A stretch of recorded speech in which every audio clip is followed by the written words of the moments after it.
Hello Year 7, this is Mrs. Aslam here. Today we are going to be looking at our next big question in RS, and our next big question is, what is the meaning of life? For this session today, you will be asked to work with someone in your family, whether that's a parent or carer or a sibling. You might even call one of your friends and work together with a friend in your RS group. Today's session will require you to reflect upon the meaning of life. What I mean by the meaning of life is we're looking at what is life all about. You may come to a conclusion, you may come up with an answer, or it might take you a little longer to reflect upon what is your meaning of life. We are also going to consider how a religious person would respond to this question, what is the meaning of life? So by the end of the session, you will be able to think about what your personal meaning of life is, and you will also be able to account for how a religious person would respond.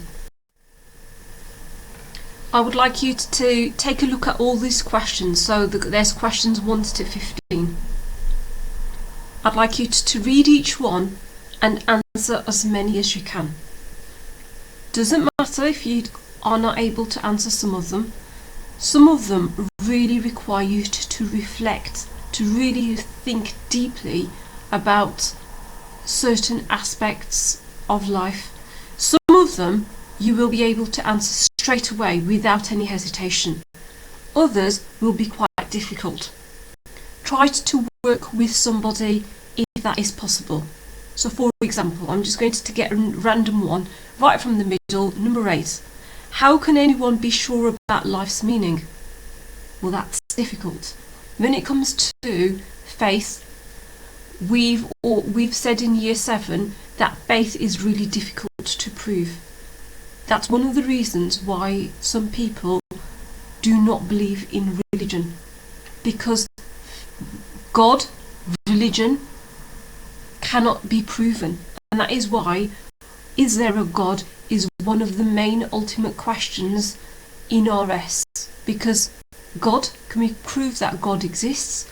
But a lot of people will say, no, we can't prove God exists. Other people might say, yes, we can prove God exists because Jesus existed, the Bible exists, other holy books exist, and therefore God exists. In that way, they can try and come to reach some kind of conclusion. Try and work through as many as you can. Some of these questions will require you to have a good discussion or a debate with someone within your family or a friend. Take your time. I would like you to try and submit as many of these answers as you possibly can to your RS teacher. What is the meaning of life?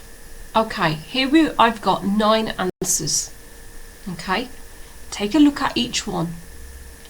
I want you to try and arrange these answers in order of importance. So try and create a diamond 9. So right at the top will be your most important, and right at the bottom will be the least important. So the question is, what is the meaning of life? Can you now try and look at these answers and arrange them in order of importance? I would like you to explain what is the most important to you and give a reason, and what is the least important to you with a reason. Once you've done that, make sure you save it and send it over to your RS teacher. Now that we've thought about some reasons or some explanations of the meaning of life, some of you will be able to give detailed reasons and to be able to explain what you hope to achieve in your life and what your life is all about. Others of you still might be a bit vague. So what we've got here are some reasons. So we've got here some Christian reasons, and we've got some secular responses. When I'm referring to secular, I'm referring to non-religions or reasons that are not connected to any spiritual or religious matters.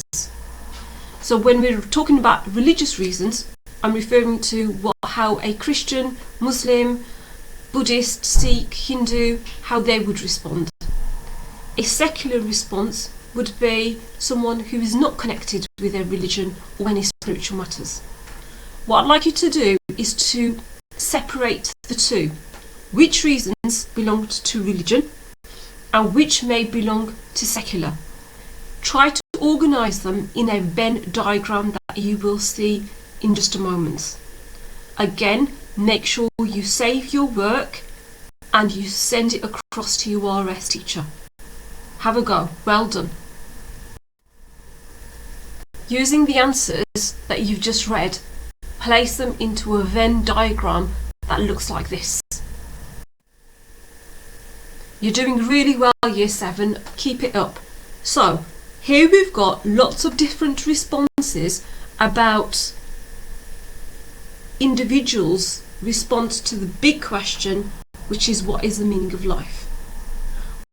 For this section, I'd like you to pause the video and to read through each speech bubble.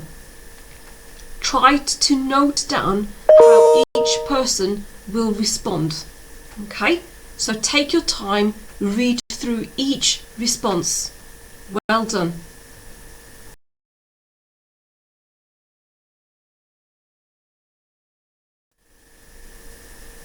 Okay, this is our writing task now, and our big question is, what is the meaning of life?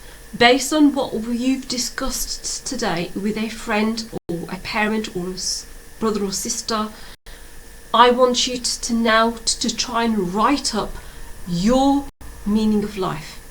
I want you to look at some of the statements that you've discussed, try to incorporate some of the answers from the Diamond 9, some of the answers from the speech bubbles, and I want you to look at these sentence starters and try to complete as many as you can. Try to think of, what is your purpose of life? Why do you think you were created? For what reason? Why are we here? Is there a purpose to our life? Do you think something will happen after? Have we been created for some reason? How can we as individuals achieve happiness? Is your view agreed by others? Do other people disagree with your view? Can you explain why? You can pause this video at any time because I am coming up with lots of questions.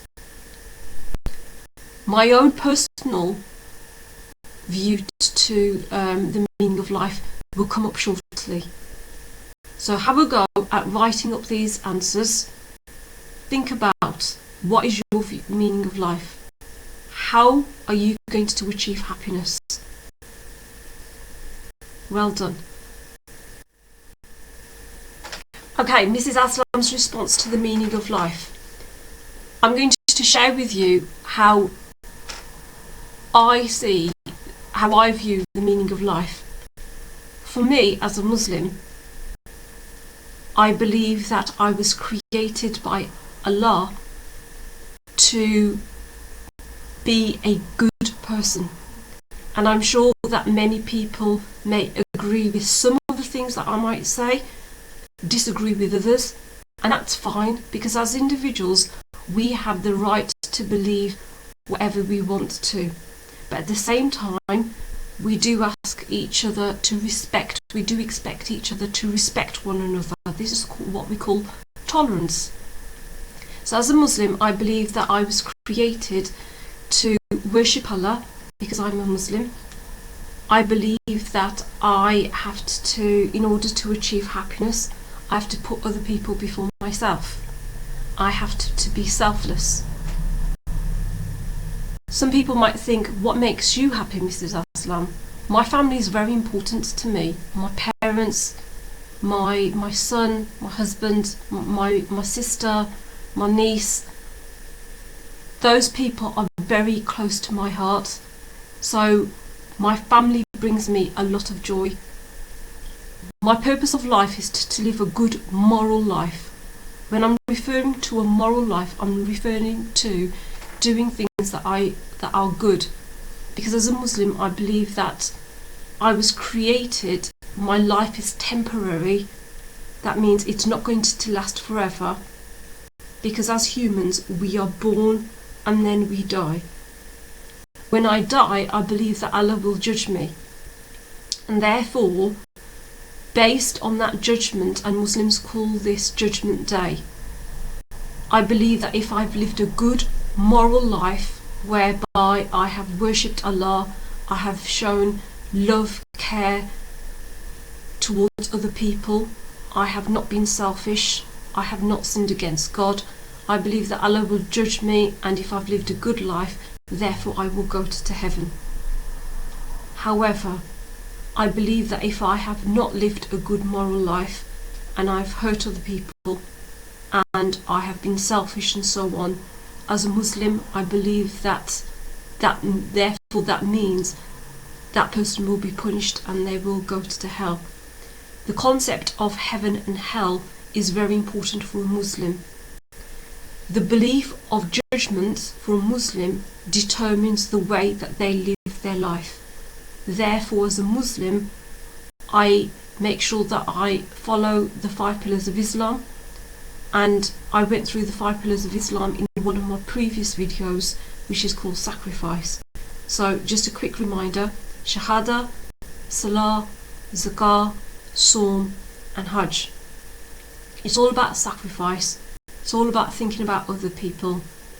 And therefore I believe that if I've done these things, it makes me humble, it makes me grateful, it makes me appreciative of everything that I've been blessed with. I also find that the meaning of life is all about finding contentment in one's life. Being content comes from within. Therefore, I believe that finding contentment within yourself is very important. Being happy with yourself, with self-image, with the way that you are as a person. And I find that the meaning of life comes from yourself first, to make yourself happy before you can make anyone else happy. And that's really, really important for me as an individual.